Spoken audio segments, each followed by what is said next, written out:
قریشی نے یہ بنیادی طور پہ سوشل میڈیا کی طرف ایک اشارہ ہے کہ سوشل میڈیا کے اندر جو آپ کومنٹ پڑھیں نا تو یقین کیجئے میرے دل میں جو پہلا گمان آیا نا شاہ صاحب وہ یہی تھا کہ پھر مر ہی جانا چاہیے.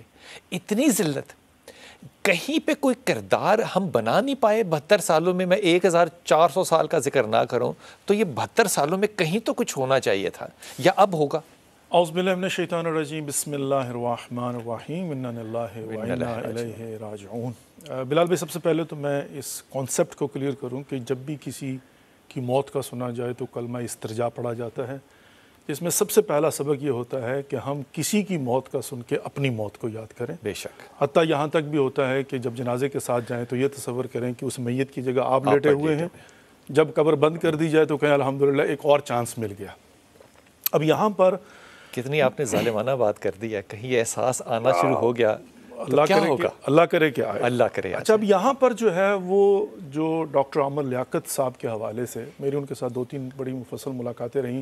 امریکہ تشریف لائے تھے تو وہاں پر بھی جو ہے ان کا میں نے ولایت ٹی وی پہ انٹرویو کیا تھا اور ان کے ساتھ 2-3 گھنٹے گزارنے کا ٹائم ملا. اچھا یہاں پر میں یہ سمجھتا ہوں کہ دوسرا کیا ہوتا ہے مجلس ترحیم کا فلسفہ اس مرحوم کو یاد رکھنا نا تاکہ اس کی جو خدمات ہیں اس کو سراہا جا سکے اور اس کے صالح ثواب کے لیے گفتگو کی جا سکے. اب اس اسپیسیفکلی جو ڈاکٹر عامر لیاقت حسین صاحب ہیں اس حوالے سے 2 باتیں. نمبر 1 یقیناً ہمیں اپنی موت کو یاد کرنا ہے اور میں یہاں پر کہوں گا کہ ہمیں اپنی موت سے مراد یہ ہے کہ جو اس لائن کے لوگ ہیں ٹھیک جس میں آپ بھی آ جاتے ہیں فیصل صاحب بھی آ جاتے ہیں اور بھی بہت سارے آپ بھی آتے ہیں اس لائن کے لوگوں کے لیے اسپیسیفکلی. بالکل اس میں آ کر 2 پہلو ہیں.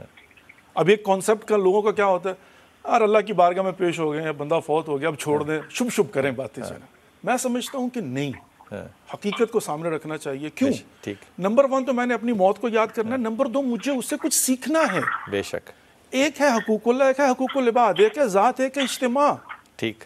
اگر میرا تعلق کسی معاملے میں ذاتی ہے وہ بینی و بین اللہ ہے. اللہ رب العزت تو سری اور رضا ہے. بے شک. پروردگار تو کہتا ہے کہ تو نیت کر کے سو جا میں تجھے معاف کر دوں گا. زبان سے کہنے کی بھی ضرورت نہیں ہے. لیکن جو حقوق العباد ہیں یہ نہیں. اس کے متعلق یہاں تک ہے بلال بھائی کہ اگرچہ آپ خدا کی راہ میں اپنی جان دے کے رتبہ شہادت کو پا لیں تب بھی حقوق الناس معاف نہیں ہوتے. ادھار معاف نہیں ہوتا شہید کا. امام حسین علیہ السلام نے شب عاشور کہا کہ کل مارکہ حق و باطل ہوگا جس پر کسی کا کوئی قرض ہے وہ چلا جائے. وہ یہاں شہداء کی لسٹ میں شامل نہ رہے. اچھا اب یہاں پر اچھا امام کی احتیاط تو یہ بھی ہے کہ زمین بھی لے لو کسی کی زمین پہ بھی شہادت نہ. جی ہاں بالکل. اچھا اب یہاں پر میں 2 باتیں کرنا چاہوں گا.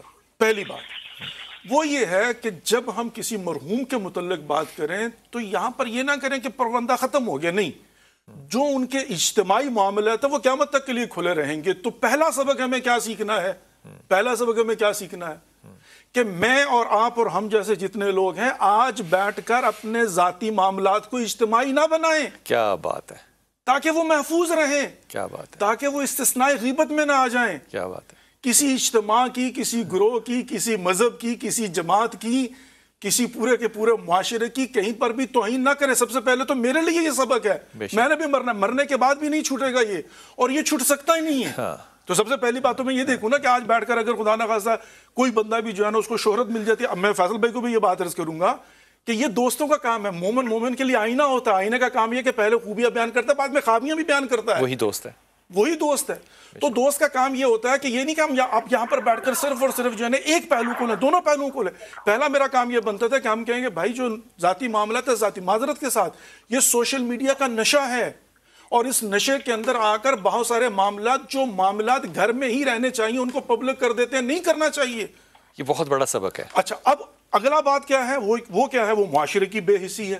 پہلے اس طرف چلے جائیں نا کہ اگر آپ نے کسی مذہب کے متعلق کو کامنٹ کر دیا وہ اجتماعی اس پر بعد میں بھی یہ نہیں کہا جیسے مرنے کے بعد پروندہ ختم ہو گیا. اب دوسرا معاملہ کیا ہے. دوسرا معاملہ میں ڈاکٹر صاحبہ کو لے کر آتا ہوں. آپ نے پہلے جو بات کر دی وہ یہ کہ اپنی ذاتی زندگی کو کبھی معاشرے کے اندر اوپن آؤٹ نہیں کرنا چاہیے دانستاً یا غیر دانستاً. ویلا مرنے کے بعد بھی وہ پربندہ بند نہیں ہوگا. وہ کھلا رہے گا اور اس پر کامنٹ کیا جاتا رہے گا. اور اس میں میری ذمہ داری بھی یہ ہے کہ اگر میں کسی کا ذات جانتا ہوں کسی کی میں کیا کہنا چاہیے کسی کی ذاتی زندگی میرے پاس ہے تو وہ امانت کے طور پہ رکھنے کو میں فضیلت دوں. وہ جو غیبت کا ٹاپک ہے نا کہ نہ فقط یہ کہ فضیلت دوں بلکہ گناہان کبیرہ میں سے اگر اس کو فاش کروں تو حتیٰ وہ حقیقت ہو. ٹھیک ڈاکٹر صاحب آپ کی